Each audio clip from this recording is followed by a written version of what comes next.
What's up, everybody? Welcome back to Rule of Two. Today we have a very special guest once again, Emily Swallow, the armorer from The Mandalorian. Today we're going to be answering a lot of fan questions, talking about the Mando and some of her other work as well. So, hey, Emily, how's it going? Hi, it's going great. Glad to be here. Cool. We also have a very special guest with us. Some of you guys know her as Padme in Theory's fan film, but we're very happy that Catherine LaSalle joined us. Thank you guys so much for having me. And I'm so excited to hear more from Emily. This is so special. So special. Cool. So, Catherine, what are you kicking off? Oh, blessing me with the first question. Yeah. Oh, wow, what an honor. Well, I am so very curious, and I want to ask you about your preparation process as an actress, specifically, to invoke the most cliche that they say acting is reacting that we all hear. But in your case, what were the challenges that you faced as an actress in a scene where not just yourself, but your scene partners were all wearing helmets and you had nothing to go off of aside from perhaps body language and like tone of voice? Like how did you prepare for that? What was kind of like the process of like rehearsing that? If you could elaborate on. Yeah, I loved the challenge. It was so interesting because I had done mask work. My background is in theater, and I had done mask work on stage, but I'd never done it on camera. And it's a whole different thing because, when you're on stage, you're in view of the audience the whole time. And so they can read your body, they can see how you're moving. When you're on camera, you're at the mercy of the editor. You're not always going to be on screen. So the audience doesn't always sort of have you in their vision. So it sort of came together in pieces. I mean, part of the character came just during the audition itself because they asked me to do it. And I have to say, people always ask me what the audition was like. It was one of the most low-key auditions of my life. I was in the room just with the casting director and the camera, and that was it. None of the big wigs were in there. And so part of me was like, is this a big deal? What am I auditioning for? And I'm so glad that it was that way because it meant that like I couldn't get stressed out about it. But they asked me to do, something resembling a British dialect right off the bat, I think because they'd been seeing a lot of Brits for the role. They're seeing British women in their 50s and 60s. So I don't know how I wound up in the room, but I'm so grateful that I did. And I knew in the audition that the character would be masked. So right off the bat, I tried not to do a lot with my face.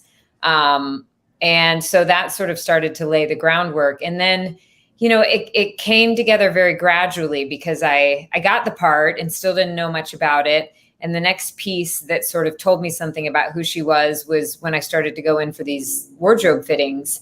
And when I saw that costume, it just took my breath away. And it really informed kind of she's so graceful, even though she is massive, that suit of armor is bulky but with the leather and with the fur, it's sort of supple. And so there was this gracefulness that I could gather she had.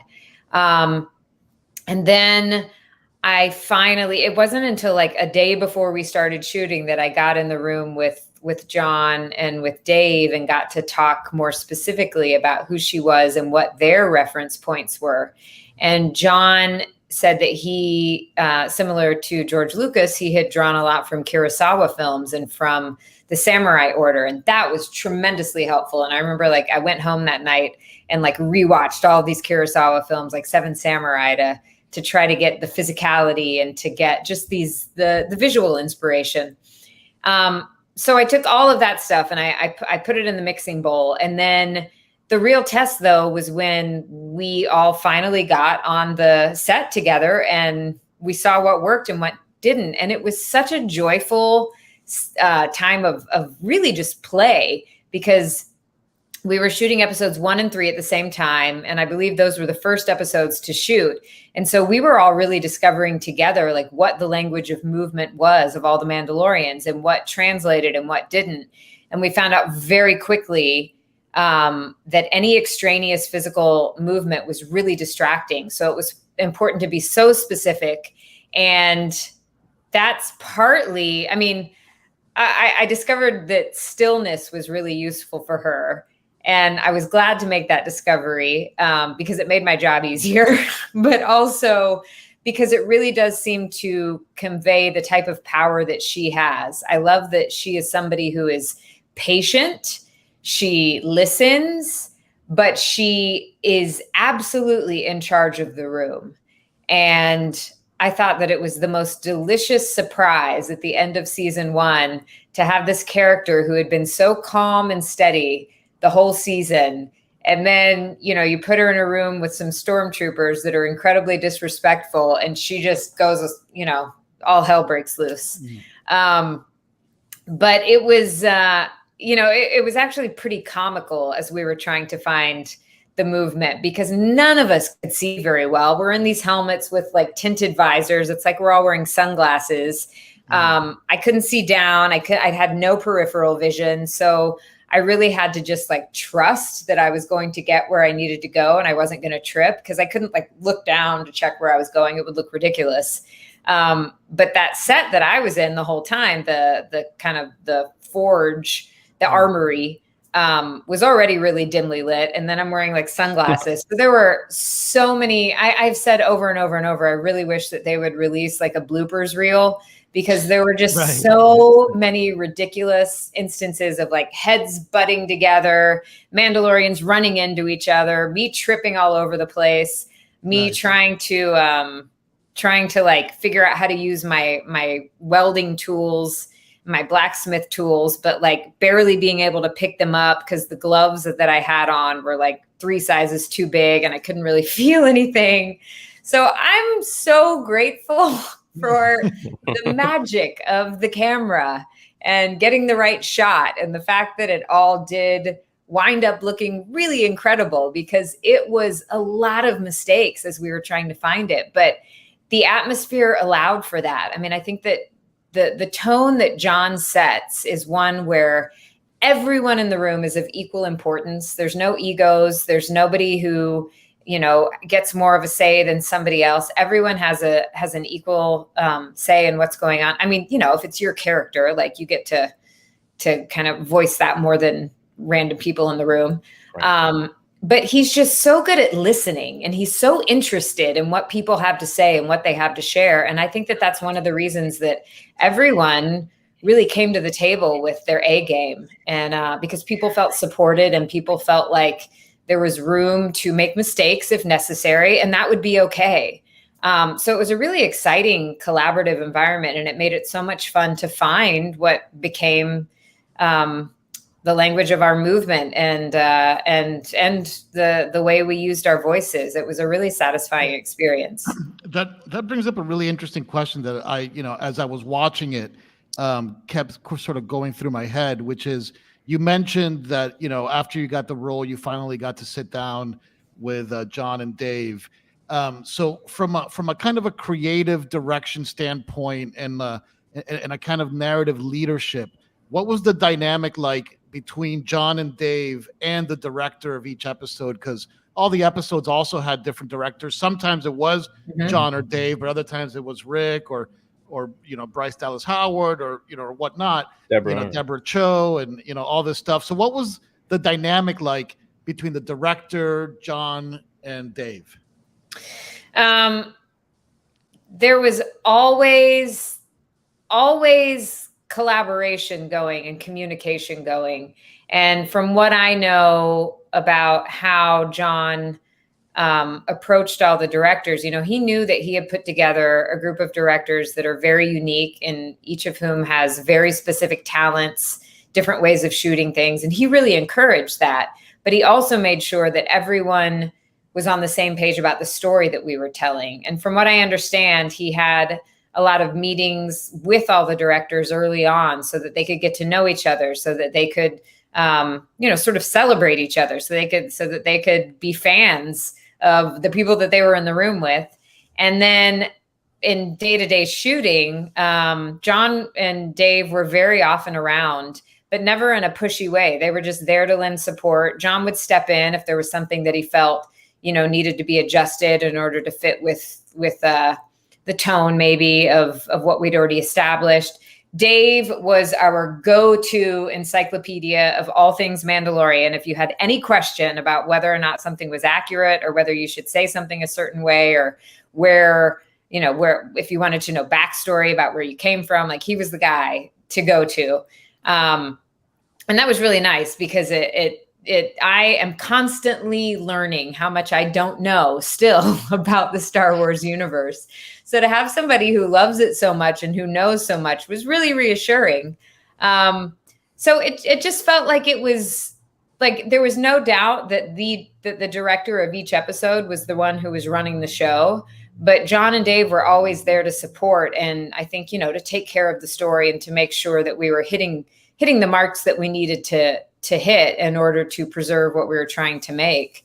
But it was a really, I got to say, for something that had a lot of money put into it and a lot of moving parts, it never felt stressful. It felt like we were all kind of like just playing in the sandbox together and getting to act out all of our childhood fantasies and, cool. Just play Star Wars, which was so much fun. Yeah. Was that your first time experiencing the was it stagecraft? It's called, right? The background. Was that your first time experiencing that, where they changed the whole sets and the whole thing is a screen? Oh, well, that was so immersive. My set was all real. Oh wow! What do you call it? I'm supposed to know what like these a terms practical.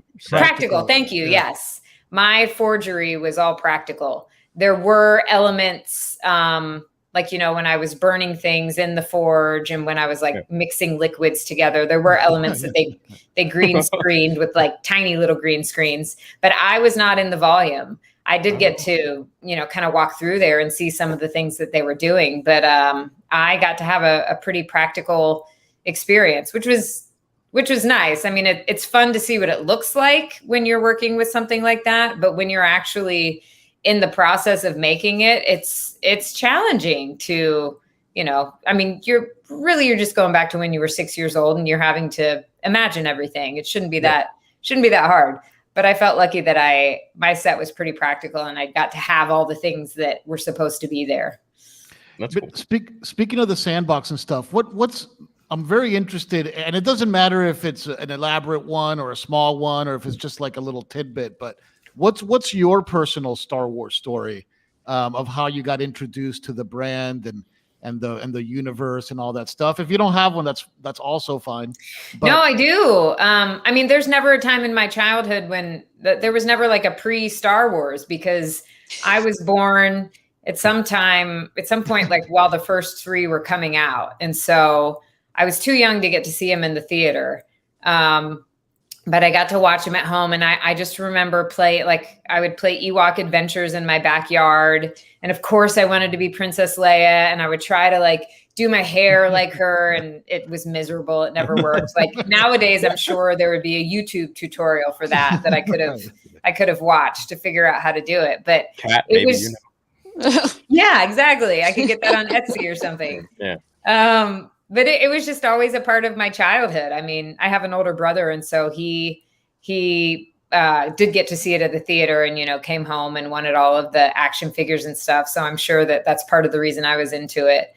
But yeah, I never had a pre-Star Wars part of my life versus post-Star Wars. That's so cool. And then to think that you would be in Star Wars and you'd be such a cool character who mind-blowing kicks butt at the end. I know. Speaking of which, that was your stunt double was Lauren Mary Kim, is that right? Mm-hmm. And she also did the mocap for Ahsoka, for anyone who doesn't know, in Clone Wars Season 7. Did you get to work with her at all? What was it like watching her, carry out the movement? I did not. Oh, okay. I have to tell you, I wanted so badly to do the fight in my, in my very go get 'em kind of way. because I love training for things. I love like actually getting to learn a new skill. It's one of my favorite things about being an actor. So I did approach Ryan, our very unbelievably talented fight choreographer. I was like, look, I saw in the script that in the scene that we're shooting in a few weeks, I have this fight. I would love to train for it. And he was like, that's really sweet. However, there's no way you could learn in 3 weeks what you need to learn to make this look, the way that we need. But he said, see what you can do. And maybe you can like do some of the transitions. And so I did work with somebody for a few weeks. It was mostly based in the martial art Kali. And that was really fun. It was fun to like, learn some of the foundations of that. And so there are like, some of the beginning and some of the end is me. But I had no knowledge of what it actually looked like until I was sitting there watching the episode at the same time that everybody else was watching it. And it was ridiculous because, I knew this big fight was going to happen, but I didn't really know what it was going to look like. I wasn't around when they shot it. So my husband and I are sitting there and it unfolds and we're both just speechless and my jaw dropped. And I was like, what the, that's me? What? Yeah. I mean, Lauren is just amazing. And I love the choices that they made for that fight. I love that she is only fighting with her hammer and tongs. She doesn't have any other kind of weapons. I love the grace of it and the speed and the skill and how seamless it is. It was really exciting to watch. And I feel so lucky that I had somebody playing me who is such a badass, because then I get to be a badass by extension. Yeah. No, it was a sick fight scene. It was very fluid and everything was just, it was very barbaric, which I feel like is what your character almost is, like this commanding, supreme sort of figure that just takes control of the whole room and everyone else that's in there. Yeah. And someone who sort of carries the lineage of, this is the way, and kind of saying, what is the way when it comes down to letting them know what's up. Yeah. Well, little tidbit, John told me that originally when he wrote that scene that she died, she sacrificed herself. And I'm so glad that he changed his mind. Well, we were all wondering. Sacrificed herself for what? So that they could escape. And for the child, so that she wound up dying at the end when he first wrote it. She died in the fight. She gets in between the melee and she takes the brunt of the violence, and then she takes the wow. Yeah. Interesting. Now, something, I don't know if you can answer this, but that fight scene also reminded me a bit of Darth Maul, just the fluidity of it. And something, a fan theory out there is that your helmet has the same sort of horns that Zabrak has on their head. I've heard that theory, yeah. Is there any sort of thing you could talk about regarding that? Or is there any sort of, I honestly don't know. Nobody told me anything about it. So it just looks cool. Like a gladiator, I guess. All right, fair enough. Yeah. That's my question.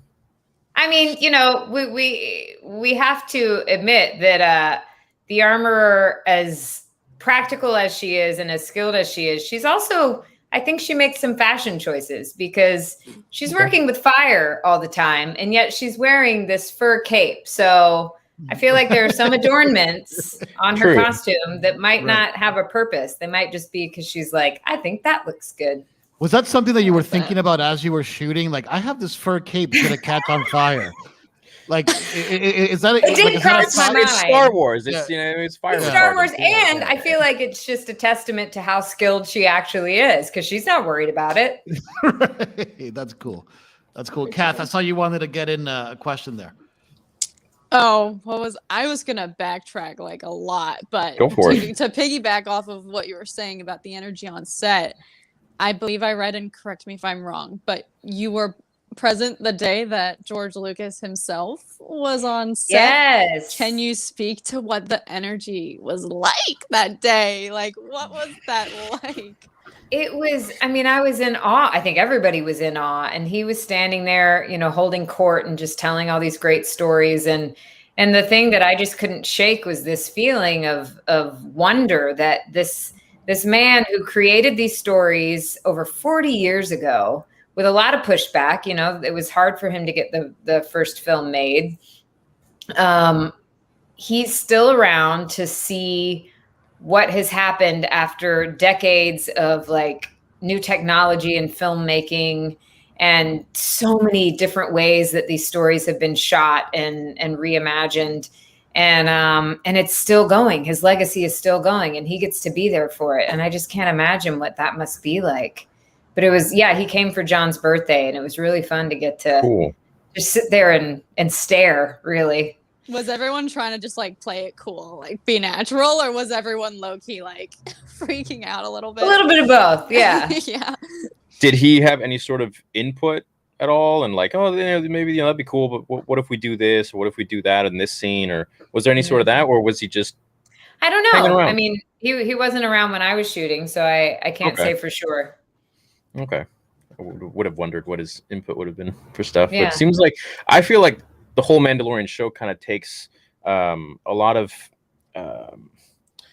touch from his show that he was going to make before he sold to Disney about the underworld of Coruscant, and it's kind of like the underworld show of Star Wars. I feel like the Mandalorian, and now that we're going into the Book of Boba Fett, I can't imagine he took the throne. I can't imagine what we're going to see going forwards with that whole crime world. It's going to be pretty sick.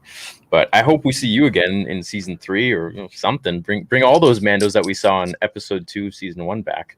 I know, there's so many incredible characters. Yeah, what the hell? We got to find out what happened to him, right? Yeah, and something I always wondered too was in the credits. The I forgot his name. The big armorer, not the armor. Sorry, the big Mandalorian with the Gallic gun. His last name was Vizsla. Paz Vizsla, yeah. Yeah. So what the heck is that? Is he House of Vizsla? Like, is he connected to Pre? Like, that's like, I feel like there's so much more to know about all of these characters, and I feel like they can bring them all back and kind of flesh it out, especially with now Bo going, to Mandalore, I assume, with Din and figuring stuff out. I think it's going to lead stuff up for a sweet season 3. I think so. I think they're very smart in the way they've been dropping little breadcrumbs here and there. Oh yeah, I'm a big fan of John, so I know he's gonna make some cool stuff. Mark, you got a question? I actually see a lot of folks in the chat sending in super chats about your work on Supernatural. Oh, cool. Yeah. So it seems like you got a lot of fans in the chat. We're up to over 2,100 folks now watching, and they're all giving you a lot of love on Supernatural. I personally have not seen it, but it's making me want to watch it. So you've only got 15 seasons to watch. No big deal. Seasons. You can blow Is it really through that it. many? 15 seasons. Wow. And they could have kept going. It just ended with season 15, and it was not because it got canceled. It was not because people were tired of it. They made a choice that it was time to end the show. Were you on and forgive me for not knowing this, but were you on the show from the beginning through all 15 seasons? No, I joined up in season 11 and then came back in season 15. So no, I have not been around for most of it. And I had a lot to learn when I did show up. What were some of the biggest differences between that production and the Mando in terms of just like little nuance differences that like jump out at you? Well, I mean, Supernatural is a contemporary show. And what are the different? I mean, it's easier for me to think about the things that are similar because I feel like both sets are really, I think one of the reasons Supernatural has been going for 15 seasons is because the tone on set is also very playful and collaborative and welcoming. I mean, you never know as an actor when you're going into a long running show what it's going to feel like. Like sometimes it's sort of like showing up for the first day of school as a transfer student. And you know that like there's all these systems in place and people have figured out how things work and you have to like catch up with all those systems. And sometimes it could be that, they have things running a certain way and everyone's very nice, but there's not a lot of room for innovation. And I did not find that to be the case on Supernatural. I showed up and they wanted to know what I had to bring to the table. They wanted to know what my ideas were. And I got to play a really fun character who was this super villain. And so it was a ball. And that was my first experience with working with CGI. And I felt like such a big goober when I was shooting those scenes because they would tell me like, okay, hold out your arm now. And then these guys are going to like basically incinerate and then it's going to look really cool. But I felt like an idiot. Like I'm just standing there with my arm out. Nothing's happening. I can't see anything. And it wasn't until I saw the episodes and got to see how cool it looked that I was finally like, oh, okay, it's going to be fine. But it's such a joyful set. And there's so many practical jokes and so much playfulness and people who are just really grateful to be doing what they're doing and want to make everyone else feel welcome. And I think that's part of the reason the show is as good as it was. Out of all the productions I've been on, I wish I was on your productions, because I always get productions where there's a little bit, there's always that one little drama happening on the side. Mm-hmm. And as this show really is about digging deep into like the sort of filmmaking process. And we've had some great folks on here, Academy Award winners, and they always kind of are giving us an extra little piece of the puzzle. And I'm really fascinated by your positive experiences on these sets. Is there anything that you've taken away as a hallmark of a healthy production that maybe we can learn from? I think it's such a simple thing. I really think that the best actors I've worked with and the best sets I've been on are that way because people take more of an interest in other people than they do in themselves. And they're very generous that way. And one of my first experiences with that, I did one season of a TV show on TNT called Monday Mornings that nobody saw. It was almost 10 years ago now. And Alfred Molina was on that show. He's great. And he's incredible. And it was a medical drama that Sanjay Gupta and David E. Kelley wrote together. And his character had these basically monologues that were what if we'd been doing a courtroom drama, it would have been like all of the big dramatic closing arguments and stuff. But he was the chief of staff at the hospital. And we would have these scenes in every episode where the doctors are having to answer for mistakes that they made. And so then he would have this long thing that he had to say. And it was stressful. And he would get rewrites at the last minute. And he was responsible for carrying these huge scenes. And he never showed any stress about it. And no matter what, he always made a point of talking to, greeting everybody in the cast, everybody in the crew. He made sure everyone was feeling okay, made sure that the room was happy. And then he would go about doing his work. And if he messed up, he never stressed out. He would, he would in a very relaxed way, he would pause if he went up on a line, and then he would either remember it or he would make something up but it was never a catastrophe. He wasn't ever precious about it. And that level of relaxation and ultimately, I think it takes a lot of confidence to do that, but it's a confidence I think that comes with humility because he didn't feel the pressure to show off. And even when he was responsible for carrying these scenes, he still knew that everybody else in the room was equally important. And that was a big lesson because, he was this actor that I had admired all my life. And so to see him conduct himself that way was a tremendous lesson. And I feel look, I've worked with some divas too. I've seen what that's like, but I do feel like the actors, all of the best actors are also really generous, gracious people. And I don't think that that's a coincidence. I think that when you can be relaxed and when you can take a genuine interest and be of service to the people around you, I think it makes your work better. And I definitely saw that on that show. And I saw that on Supernatural. And I've saw that on Star Wars. I've seen that. I've been really fortunate to work with a lot of gracious people. And then the people that aren't gracious, they have other redeeming qualities and it's okay. It's not a catastrophe. Right. It seems like you're very gracious. Oh, thank you for saying so. Yeah, you seem very down to earth and just cool.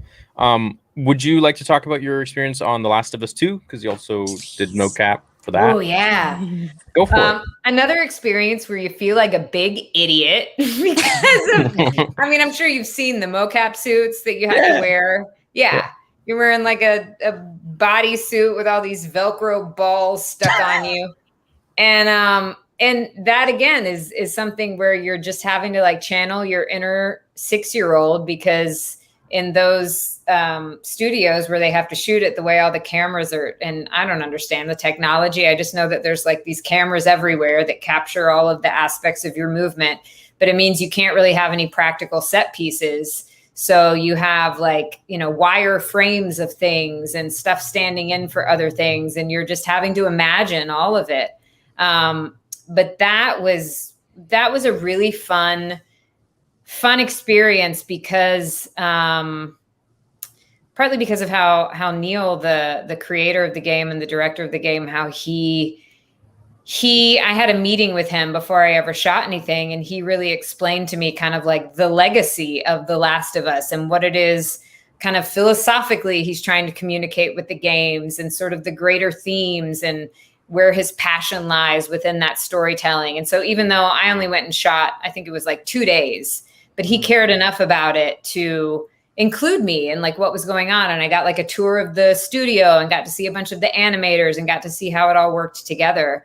And so I did feel like I was an important piece of the process, even though like my part is really not that big. And I have a very ungraceful ending. I go out like a chump, but, sorry if I'm spoiling it for anybody. Yeah, it's been out. It's been out. Yeah. It's been out. Exactly. I feel It's like if their you don't know at fault. this point. Yeah. And even if you don't know, like you play it and you're going to find out pretty quickly because it happens early on. But it was so much fun. And I remember, Jesse Graff was one of the stunt people who was working on it the day that I was the 2 days that I was shooting. And, I don't know if you know her from like American Ninja Warrior, and she's such a badass. She's done stunt work in the Wonder Woman movies. And so getting to watch people like that was such a treat. That's cool. So last week on the show, we had a gentleman on, Roger Christian, who actually designed and created the first lightsaber. And it was really cool. He actually built it out of a camera flash mount, right? Like, those old style cameras with the flash mount. Yeah. That metal part underneath the flash bulb is the hilt of the lightsaber. That's where it comes from. Wow. So in any case, we've spoken to a lot of folks that always take something from the set as a memorabilia. Were you able to take anything from the Mandalorian set that you can disclose to us? No, I was too afraid Nothing? to. I thought I would be like shot down by a Disney drone if I did. Right. Yeah, well, it's fair. So I you didn't take anything. I have acquired, though, a fan made me a helmet. So I have an armorer helmet. Oh, that's cool. And there was a fan also. I've done a bunch of conventions where I've gotten to meet people who do cosplay. And I had a fan who made my dog an armorer costume. So she gets to look like me. And I have a piece of Beskar that someone made me. Oh, cool. But no, I did not take, I was genuinely too scared to try to take anything. Fair enough. Makes sense. Unfortunate. I would have taken. I mean, if I could, I probably would have tried to kidnap Baby Yoda. But Oh my gosh. that wouldn't have gone over very well. Did you? That was you the got, you got to see him, right? I'm sorry? You got to see Baby Yoda around set, right? Yeah. And it's stupid because he's a puppet, but you can't help but just be like, oh my gosh, he's so cute. Oh my. Okay, so this I have to ask, and you don't have to answer this one if you can't. But did you know that he was named Grogu early on, or is that something? No, nobody knew, right? I had no idea. Yeah, fair enough. I think I recorded everything as we were shooting it, but then we did some ADR. And the great thing about doing ADR when you wear a helmet is they can change your lines however they want. And I think from what I remember, when we were first recording that last scene where I give him the charge of, going to find his people, I don't think I even used the word Jedi. I think that was something that they added later in ADR. Because I remember when I read that I was going to say that, I got chills. I got so excited.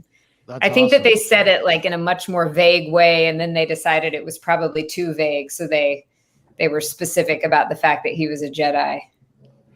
That's too cool, man. They probably kept so much stuff secret too from everybody until later on. Like, I can't imagine what they had to do. That's with true, Luke at the end, so.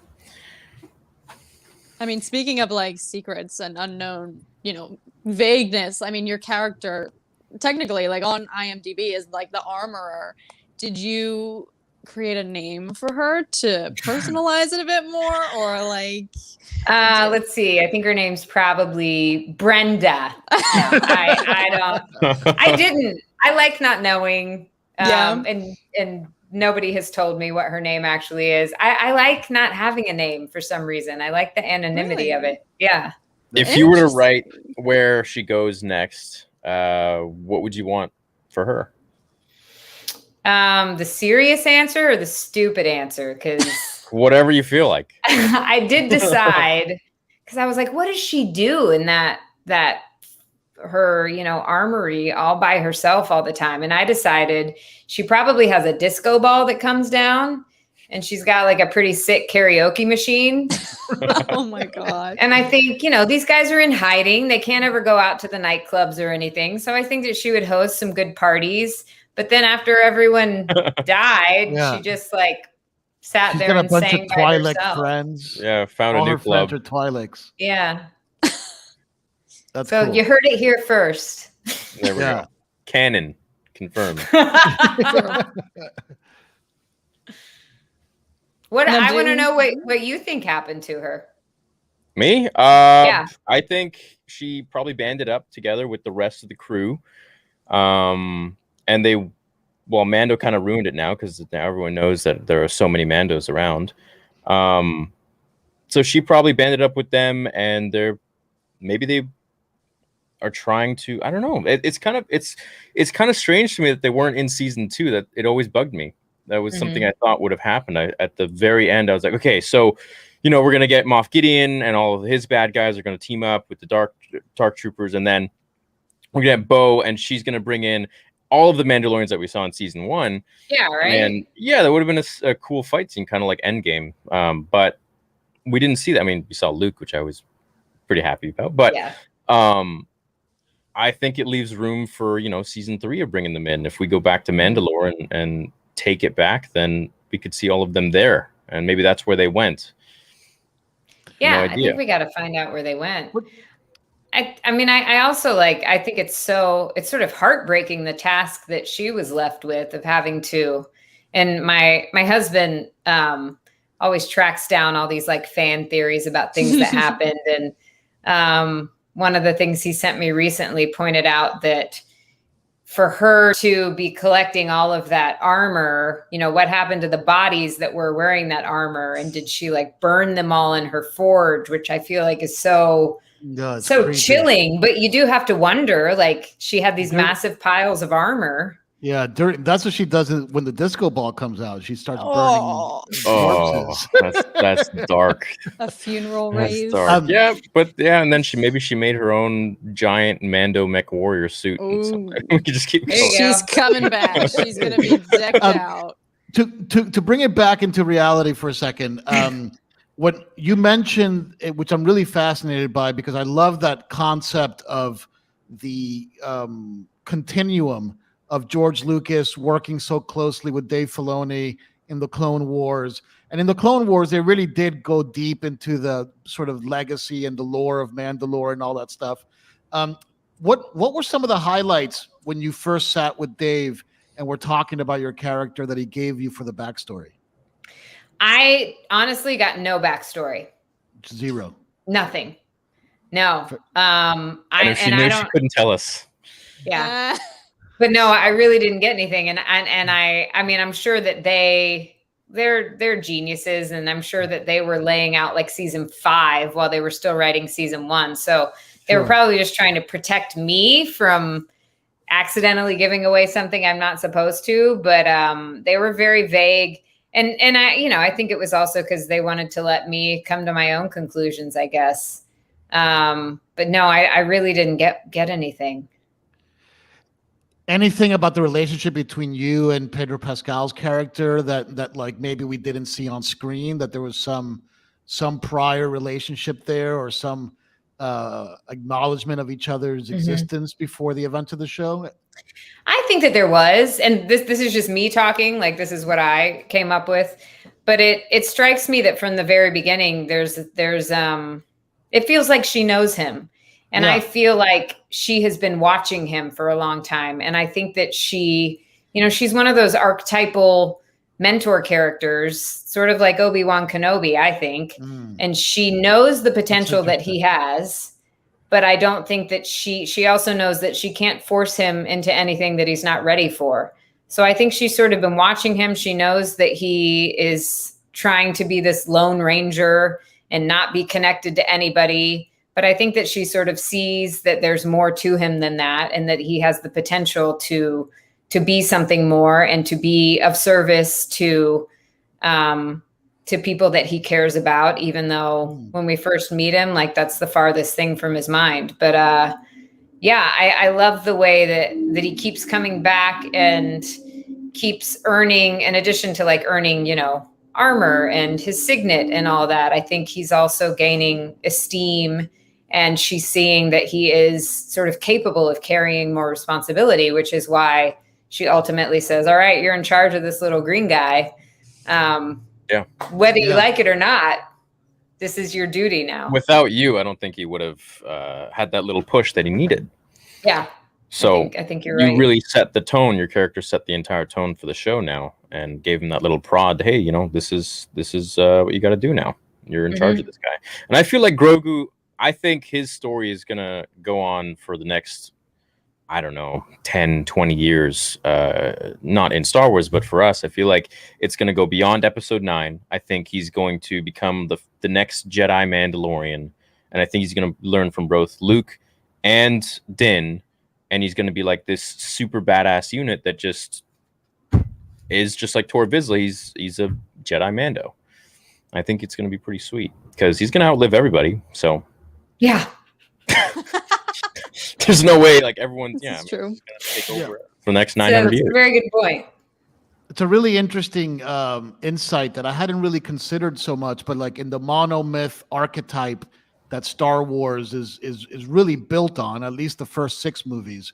And you do definitely see that during The Mandalore, that the armor is in the role of the mentor. And it's not something that I had easily connected before, but it's definitely her role is that role of mentor for the hero. It's interesting. I just, I'm basically just repeating what you said, but I hadn't really thought about it like that. For me, it was more like, this is because to me season 1 felt a lot like a video game, like I had this kind of Highway to Heaven 80s procedural television vibe a little bit, where like every single week was like its own kind of standalone episode. But you did have this continuity of him doing a mission and solving it and then coming back to the armor and getting his little physical reward. But you're right, he also gets mental rewards as well, right, to like further reinforce his mission. That's interesting. Yeah, I it helped me to think of her that way, because it didn't feel like it was a purely transactional relationship. And there's a lot. I love that there is so much that she doesn't say, but it feels like it's in the air in a lot of those scenes. And so it helped me to think of it that way. Well, she's cool. She just kind of speaks when she needs to speak, and that's it.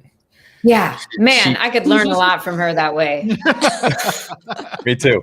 She kind of feels like the John Wick of the Star Wars universe. Yes. Yeah. Yeah, just like a badass. So we're coming up on 45 minutes. We want to be respectful of your time. Let's wrap up the questions. Kat, do you have anything you want to add? Mark, just a few more.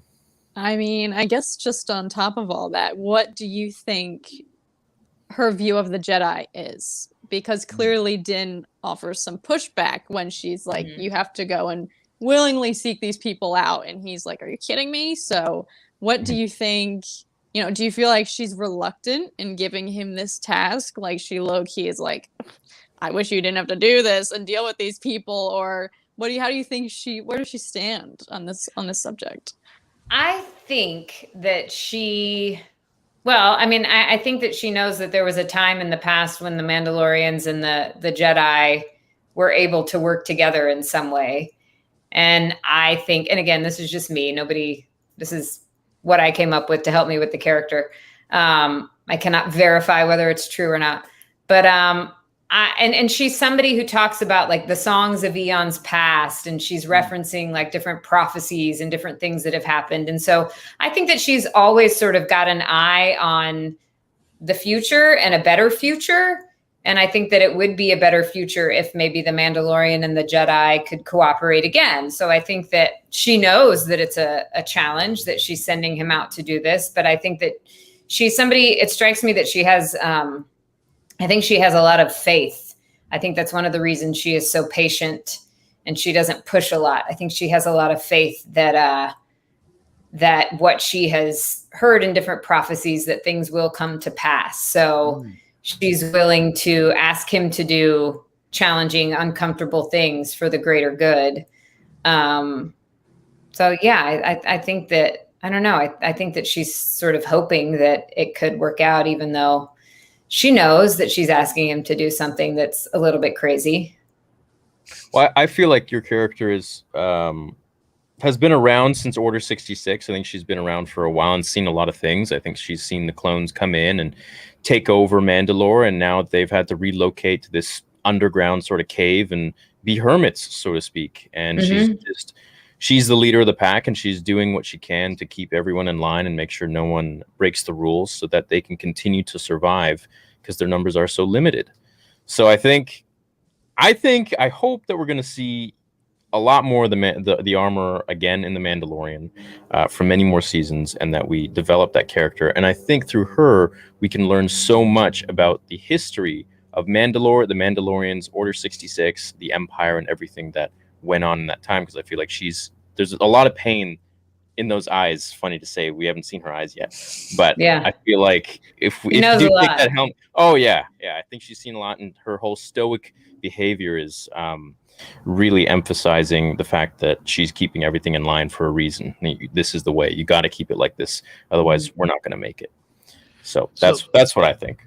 So I would get my geek card stolen from me by my buddy Jeremy Johns if I didn't ask you about Castlevania. Was that fun to work on? Did you get into the whole Castlevania universe? What was that experience like? It was a lot of fun. I love doing voiceover, and that was another thing where I got cast in it before I really knew much about it. Like, I knew the reference material, but I didn't know what this actual series was going to look like. And I remember going in to record my first day, and they showed me this video sequence to give me a feel for what it was going to be like. And it was another one of those moments where I was like, wait, I'm working on this? This is incredible. Right. That's cool. Yeah, but it was a lot of fun. It was also sort of odd because a lot of the time in voiceover, you're not in the room with the other actors. You're kind of recording your own thing on your by yourself, which is a little bit of a bummer because I love getting to collaborate with the other actors in real time. But I did get to work with Graham a little bit, and we had actually done work on a video game together years before. So we were never in the room together, but we got to record a few times, like on we could hear each other. We were like in separate places, but or audio patched in. So that was really fun. But yeah, that was a wild ride. It was cool to see how that whole thing unfolded. Yeah, it became very popular. And just to bring it back to Mando, did you feel a little bit of that separation of like, oh man, I don't get to work with this actor face to face when you were having those scenes with Pedro, when you were both behind the masks and stuff? Yeah, a little bit. It was sort of odd, especially because I know Pedro. We'd first met in New York through like theater friends, and then we worked together on The Mentalist. Sure. But that was also helpful because I already knew him, and I don't know, it just sort of made it there was a beautiful synchronistic way that it all made sense when it was okay that we couldn't, I felt okay that I couldn't see other people's faces. I felt like look who just turned up. Yeah, I had to get I felt like everybody was such good actors that it didn't matter that I couldn't see their faces. That's cool. Well, Catherine, you have any last questions to throw in here? You've been very generous with your time, Emily. Really generous. This has been so much fun. It flew by. we know we got a lot of super chats, so all of the money you guys sent in will be donated to St. Jude's. So we appreciate all of you, and thank you. Catherine, do you have anything? No, thank you so much for being so willing to share and talk about your experience and My giving some more pleasure. insight to the set experience. It's so awesome to like hear about what it was like doing this awesome project. So thank you for sharing. It's easy to talk about because it was so much fun. Yeah, hopefully after season 3, we'll get you back on the show, and maybe you both take off your masks. Oh, yeah, cool. But juicy. Little reminder to the listeners out there: go to StarWarsTheory.com. Keep the conversation going over there. We've been having a lot of fun with all the new features to the site.